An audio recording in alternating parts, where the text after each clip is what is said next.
What's happening, everyone? Welcome back to the playhouse. Now, this is part 2 of this build where I'm converting a garden shed into a playhouse for my daughter. So in part 1, I split the shed in half. So we built a studded partition here. Then we insulated the shed and we sheeted it out with 12mm or 1/2 inch OSB sheets. So that's all in part 1. In this part, I'm going to install the electrics and we're going to put in the floor. So I have some color changing LED lights to put in. I also have some sound activated LED strips to put in. So that should be interesting enough. We have a couple of sockets and a couple of light switches to fit as well. So I'll show you how to do that. So yeah, that's where we're at. Now, since the last video, I've painted the place, as you can see. So a bit of grey on the walls, a bit of leftover paint that I had. So I put some grey on the walls, some white on the ceiling.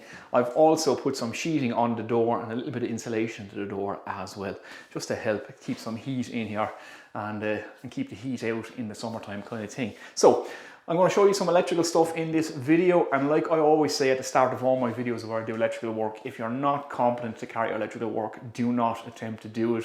If it's not legal for you to do it wherever you are in the world, do not attempt to do it. Get a registered electrical contractor to carry out that work for you. Now, that being said, I'll show you how to make off a socket. I'll show you how to fit a dry lining box. I'll show you how to do a switch in this video. I think everybody should have some basic electrical skills. But like I said, if you don't feel confident to do it, get a registered electrical contractor. And if it's not legal for you to do it, don't attempt to do it wherever you are in the world. Get a registered electrical contractor. So let's jump in. The job is to fit this socket over here in the corner. I have a cable just sticking out through the OSB slab right now. I didn't put any grounds in there, or I didn't fit a flush box or back box. So what we're going to use is what's known as a dry lining box or wing box. So we just cut an opening for this, we put it in, and it has little wings that will grab the OSB sheet, and the socket will clamp onto the front of it. These will clamp onto the back of it, and they give us a nice fixing. So these are ideal anywhere you have drywall or plasterboard slabs. If you want to retrofit a socket or a switch, and like I say, you can't get a back box in or a flush box or get grounds to mount a box, then you can use one of these. So let's get one of these in. I'll show you how to do it. Okay, so let's start. We're going to fit in our dry lining box here, and we're going to put on our double socket. So very first thing you have to do is make sure that the cable that you're working with is dead. There's no power here and it's fully isolated. Now, these aren't actually connected yet either end, so I know they're safe, but make sure you're 100% certain that what you're working on is switched off. Very first thing. Now I want to get this cable back out of our way, so I'm just going to shove it back in here.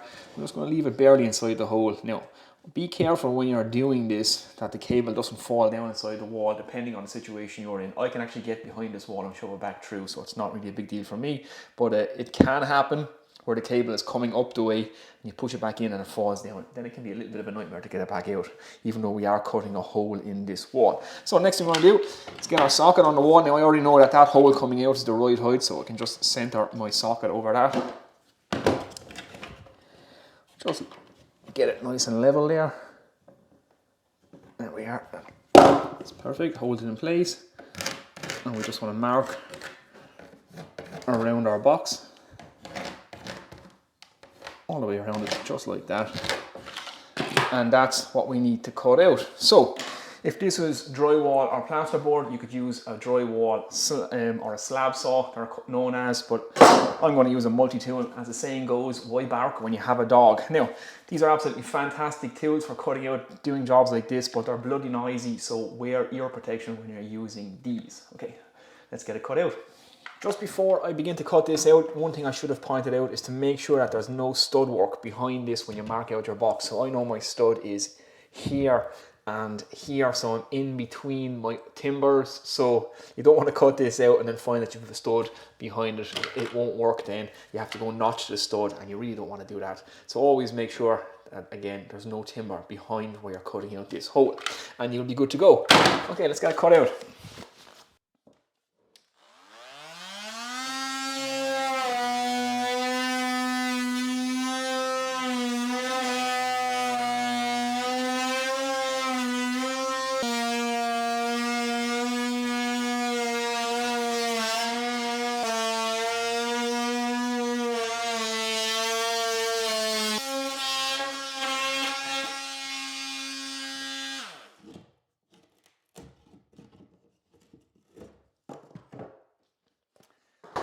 There we go, just like that. Now this bit is pretty much worn out, so I need to replace it. So you can see it was smoking just a little bit there, so just be careful of that. You don't heat it up too much. But yeah, I need a new bit, but hole is nicely cut out. Okay, so there's our hole all cut out. Now I did run a little bit outside with the multi-tool. You have to be careful with them because they can just kind of run on. You can mark the wall, but nothing the painter can't sort out, so don't tell the painter. Anyway, let's get this in. So we have our opening cut out. It's just a case of then popping our box in the wall. So you can see these are ideal for a retrofit situation where you want to get a socket or a switch and you have a void in a wall. It's like a dry lining wall or plasterboard or drywall slab. You can stick one of these in where you can't get grounds in or you haven't got grounds in beforehand. They're ideal. So it's a case of just put your wings in then, click them in either side, and then you want to pull them forward so that they're tight to the back of the slab or to the sheet, plywood, the OSB, whatever it is you're working with. And what will happen now when I screw on the socket screws will pull those wings forward into the back of the sheet, and the socket will compress against the front, and it'll be a clamping action both sides. And it's a good, strong, stable solution. So let's get the socket made off. Okay, so let's make off our socket. It's a standard 2-gang socket that you would find in the UK and Ireland. So a little bit different to what you find around the rest of the world, but the connections are usually the same. It's live, neutral and earth, and the connection is everything. Electricity is electricity the world over, and like I said, the connection is the most important thing. Now this particular cable is NYMJ. It's not typically found in a domestic situation. It's usually commercial and industrial. It's slightly more robust, and it's also circular, so it just means it's easier to dress along a cable tray when you have a bunch of them together, and it's nice to clip as well. But in a domestic situation, it would either be twin and earth, you would see PVC, or if you're in America, you'd be using Romex. But yeah, nice and simple. So just like I've showed you guys before, stripping flex, when you're stripping this stuff, all you gotta do is just score it all the way around. Do not cut into the inner cores. Just score it, and then you can just work it around, and it will snap. Get rid of the outer sheet, get rid of that soft inner sheet, and then we have exposed the inner cores, and that's what we're after. So brown is live, green and yellow is our earth, and the blue is our neutral. And that's if you're in Europe or UK and Ireland, that will be true. So I'm just going to strip this, and I don't use a wire stripper, so I just use my Nipex pliers. And because this is a single cable on its own, I'm going to double these guys back just to make sure that we fill up that connection and we get a good solid connection. So just like that. The ends are just double back.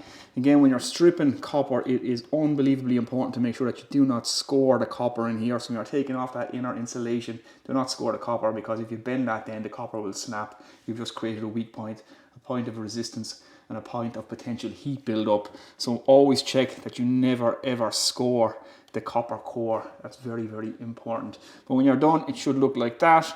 Again, this is a single cable, so we want to double it back to make sure we fill up our connection. Let's get the socket on. Okay, there's a quick look at the back of our socket. Now, there's usually 2 earth terminals. You'll have one either side. Again, this depends on the manufacturer, but you'll see there'll be an earth strap across the back which joins to the screws, and that goes up into the earth terminal. And you can see the earth symbol here. You have L for live and N for neutral. Now, it's always very important that you check that, because different manufacturers, they can be at different sides. They can be the other way around, or the 3 of them can be together over at one side. Again, different manufacturers, different brands will do it slightly differently. But on this particular one, we have an earth here. We can use an earth on this side if we want, because they're joined up. And we also have our live here and neutral here. So green and yellow, brown, blue. Nice and simple. Okay, so let's get our socket on. So our live into our live. Again, make sure that we're all the way in and our insulation is all the way to the start of the terminal. We do not want to catch the insulation, only the copper. So just make sure that, cinch it down. You don't gotta over torque these things. Just make sure you have a good solid connection. So the blue into the neutral. Again, just tighten it down. We don't want to overdo it. Give them a little pull to make sure that they're solid and that we haven't pinched the insulation, that we're only catching the copper and the earth in there as well. Now this is kind of unique to this situation. There will be different types of sockets, different types of cable, different types of back boxes. This back box is plastic, so it doesn't require a ground. If it's a metal box, it will require a ground, which means you have to take a fly lead off here or an earth off here with this earth and onto the box. Always, always, always, you have got to ground or earth your metal back boxes. This is a plastic box, so we don't need to do that. Shove it in, just make sure we tuck everything in there nice and neat, and then we can put the screws in. Okay, let's get our screws in, so just pop your screw in, get it into the lug inside, make sure it's going in nice and straight. Just be careful with these plastic boxes because you can strip the lug, and if you pull it out then the box is no good. So just get one side started and then get the other side in. And again, when you're using plastic boxes, be careful of the lugs. So you want to push in the socket and then put the screws home. Don't use the screws to put in the socket because sometimes you can pop that lug. Tighten that home then. The socket will clamp the front of the board and the wings will clamp the back of the board. And again, don't over tighten it, but we don't want to pull the lugs out of the plastic wings. Just tighten it home.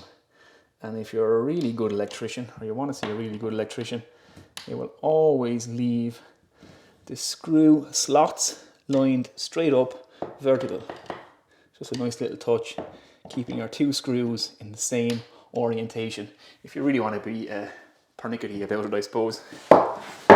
Okay, so there's a socket installed in the wall, so that's how to install a socket and do a dry lining box. You probably didn't think you were going to see that when you clicked on this video, but hopefully that's a good bit of information for you. And I have two more of these to do now, so I have to cut in one for another socket here and a switch box here. So I get on to that. It's the same thing again. You guys don't need to see me do it. And then I'll show you how to connect up a switch because that's just a little bit different. Not much, just a little. So I get on and we'll jump back in when it's time to do the switch. Okay guys, so I went ahead and installed the other socket and I've cut in the box for the switch here again. It's just exactly the same as what we did over here, so I didn't show you guys that. Now I've also gone ahead and installed a small little subboard unit here. It's an IP rated one, so I think it's IP65.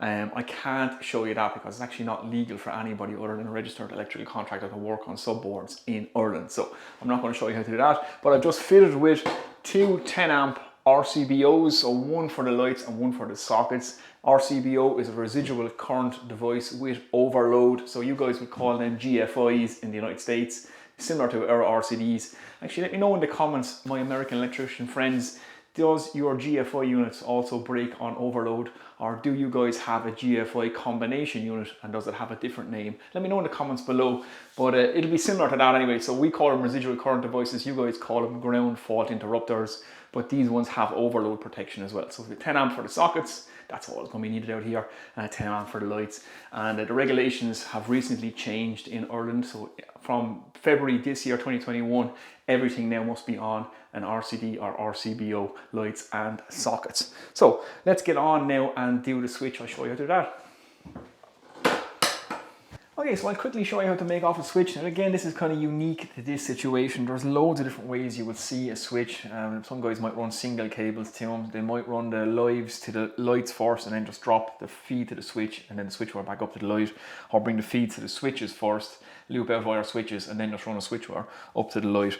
I've just ran the live neutral now to the switch and then I'm going to continue it on up to the light. So the best way to think about this is one continuous cable up to my light, and I've just broken it here. So I'm just going to join my live through my switch, and all the switch does is just break the live up to the light, enabling you to switch it on and off. So like I say, this is the most simple and basic switch we can do. It's a one gang, one way switch. So it's just a single switch switching a light. So like I said, I have this NYMJ cable used here again. It's just what I had, and so I thrown it in. I had a bit in the shed, but I'll show you how to do this now. So I'll strip this now. You mark what you'll see mostly, or this is how I do it. I mark all my switch wires with a line, and then we put a nick on the feed. So I know my switch wire side is here, and this is my feed side for my switch for when I strip this. So let me get these cables stripped now, and we'll jump back in. Okay, hopefully you guys can see that. Now I've just stripped my cables the same way as I did with the socket. So we have a live, neutral and earth in each cable. I just put a little loop in this one, so I know that this is my switch wire. So this guy is my feed. Now my live, my neutral and earths are just continuing straight through the switch. We're not breaking these, so I'm just going to put these in connectors. Again, it's a plastic box, so it doesn't actually require an earth. So we'll just strip these two. Again, do not score the inner copper, otherwise it will snap, especially if you're going to do a twist connection like this. So I like to just give them a twist. Do not over twist cables either, because if you over twist them, they will snap. So again, be very careful that you don't score this. Use a wire strippers or use a pliers, but then I've been doing this for 20 years, so I'm used to it. And we'll just get a connector on that guy.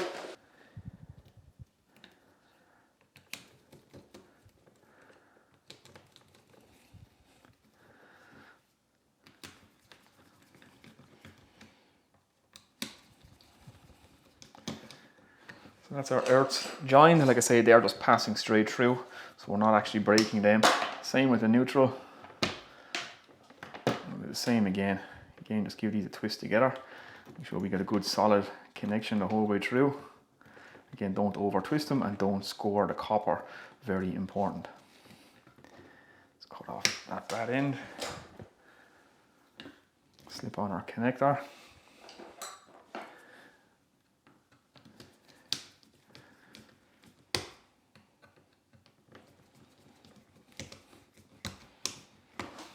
Okay, that's our neutral and earth taken care of, so we can just put them back inside in our box, just like that. Now let's deal with our switchwire and our feed. Okay, so here's a typical one gang switch. This is actually a one gang two-way. We don't have to worry about that for now. All we're worried about is this, which is the common. So our feeds on a one gang one-way switch go into the common. You see it's marked common here. And our switch wire goes into L1. We're only ever concerned with L2 if we're doing two-way switching, but we're not doing two-way switching. It's just one way. So feed into common, switch wire into L1. Nice and simple. And all that does is just makes and breaks the live through the switch. Nice and simple. Let's get it on. Okay, so let's get this made off. So this again, I know this was my switch wire. I just left a little curly tail in it just so I can see it. So again, snip this, strip it. I'm going to double it back just to fill up that connection, just like that. Our live, like I said, goes into common. This is true on a one-way switch, but again, it's not always the case, but in this situation it is the case. So there's our live in there. Again, no copper shown. We haven't pinched the insulation, very important, and our connection is good and solid. Now we can spin the switch around to L1. Loosen that off. Take my switch wire.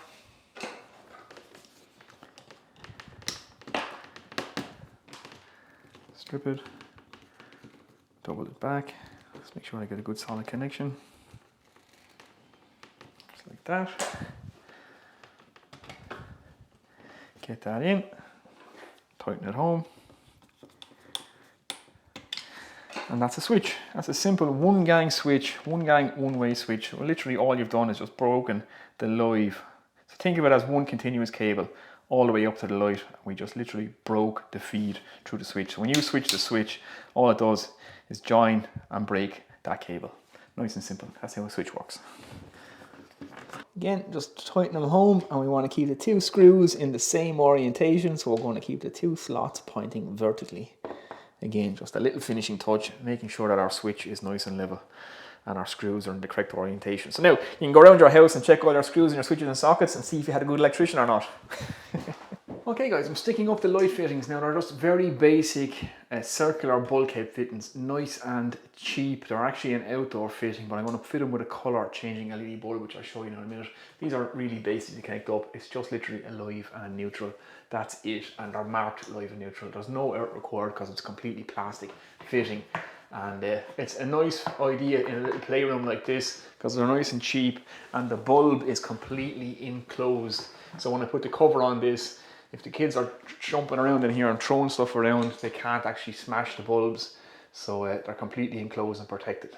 So I'll get this light fitting back together now. There's not much to it. We stick the bulb in and we'll show you them in operation.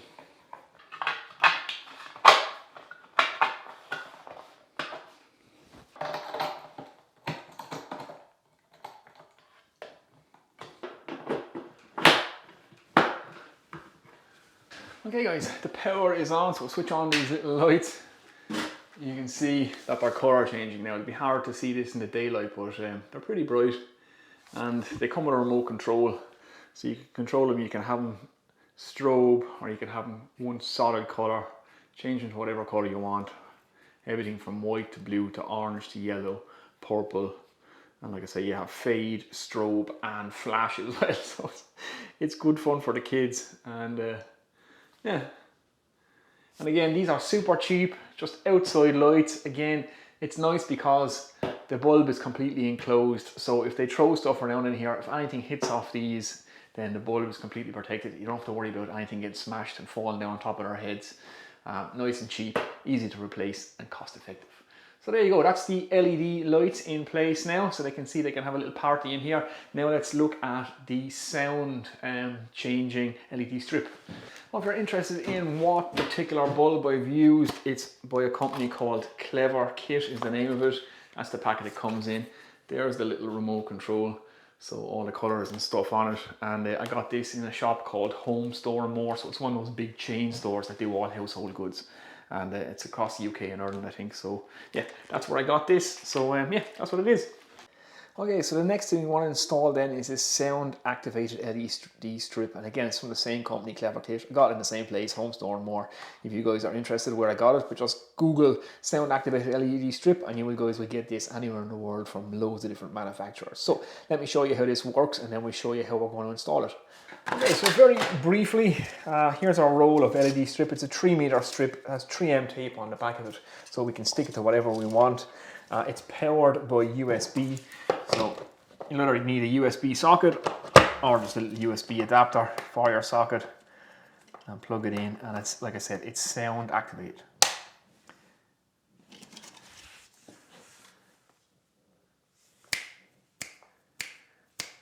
You can see every time I make a sound, or if I talk, it will change different colors. So it's a cool little thing. So if you're playing music and stuff in here, it'll actually go to the beat of the music. It will change to the sound of your voice. You can set it to single colors. You can have different types of flashing, different types of reaction. Again, nice and cheap. I think this was like €10. And it's super effective for a kid's room or any kind of room where you want something cool in. And it gives a really nice effect. So what I want to do now is put this around the door. So we have to build a pelmet to hide it. So let's have a look at that.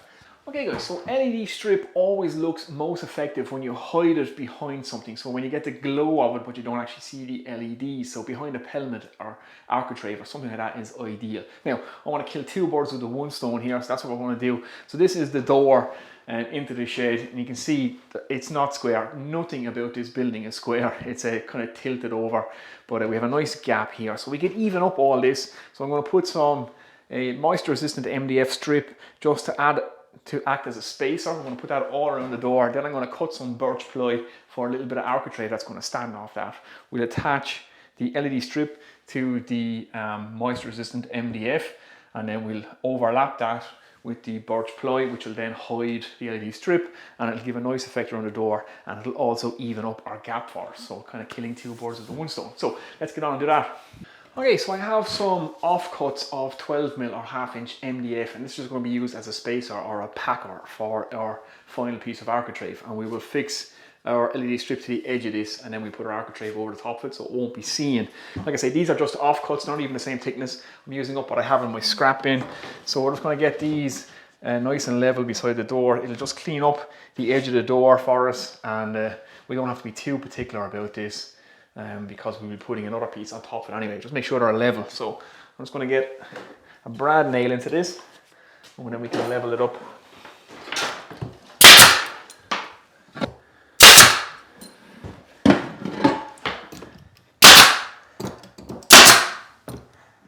Okay, so our spacer is all the way around our door, and again, it doesn't have to be too even because this is going to be hidden behind the plywood that I'm going to put on over this now to act as an architrave. This is just giving us somewhere to fix our LED strip to.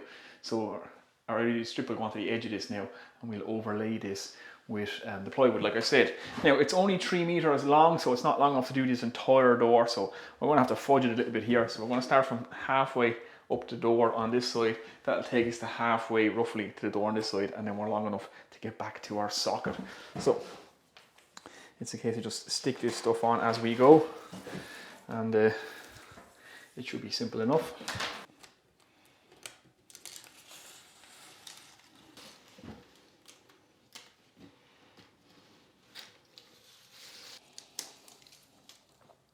Okay, so that's it. We're on the whole way around the door. We're down and we're long enough to get back to our socket, and it's important that we leave the little LED or the little infrared receiver, sorry, stick out at the side here so that our remote control will still work with it. So we have to do that. So now let's go cut some plywood. We'll make an architrave to hide the LED, and that's it, almost done.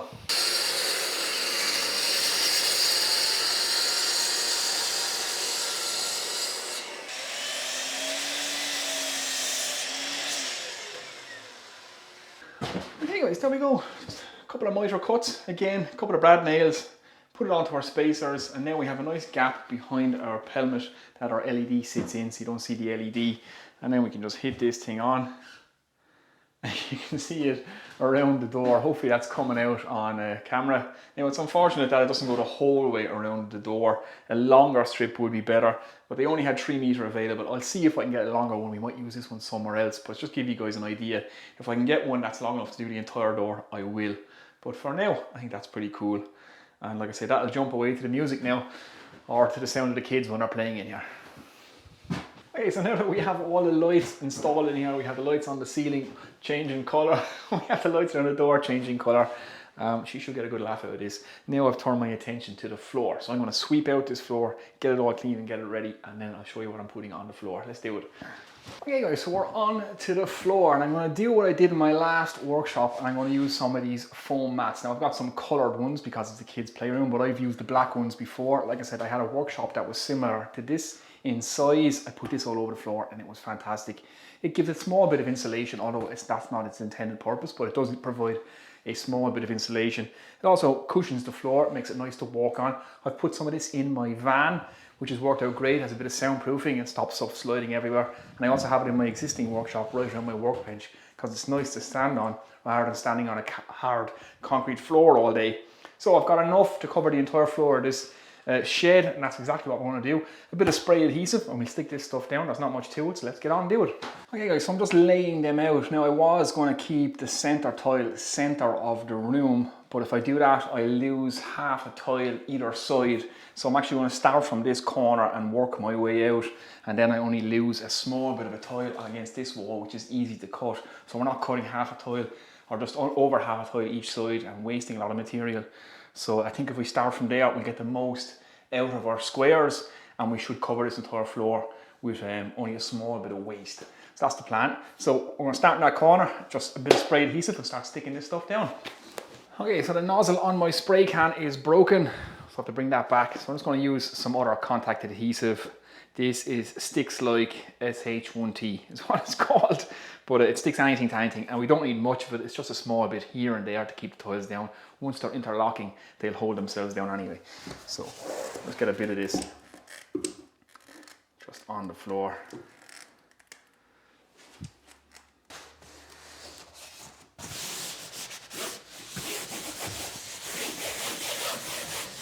And just get it pressed in. Okay guys, I'm making my way along, and I'm only losing about that much off the tile on this side. So just in case of a knife, score it in by the wall and tuck it in.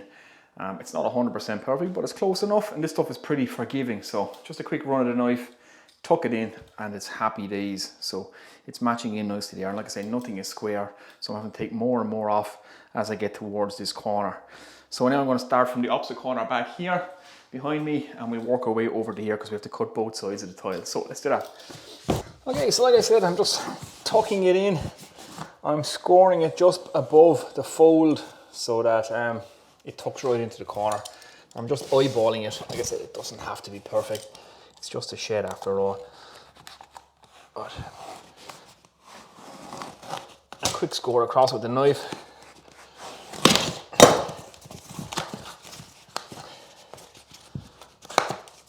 And that sits in there nicely.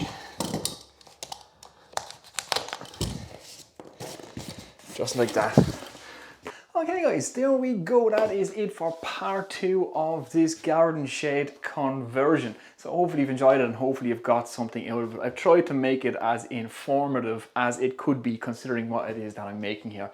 It's a kid's playroom after all, but hopefully you got something from the electrics. Hopefully the mats, the lights maybe give you guys some idea of what's possible. And even if you are building yourself like a hand tool workshop, a little workshop in a garden shed, what I've done here would be ideal as well, especially the mats on the floor. The black mats or these foam mats are ideal, like I said already in the video, for a workshop floor, and it's exactly what I put on my original workshop floor and it worked out quite well. So that's it guys. Again, hopefully you've enjoyed it. If you have, give it a thumbs up. If you're new here, think about subscribing. Comments, questions below. I try to get back to everybody as soon as I can, and if you want to support what I do here, I'll leave links to my Patreon and PayPal below, and thanks to everybody as always over on Patreon who continue to support the channel. It is very much appreciated as always guys, and that's it. I think it's once again time for a beer. I'm going to get out of here now, and I shall see you in the next one. Take it easy.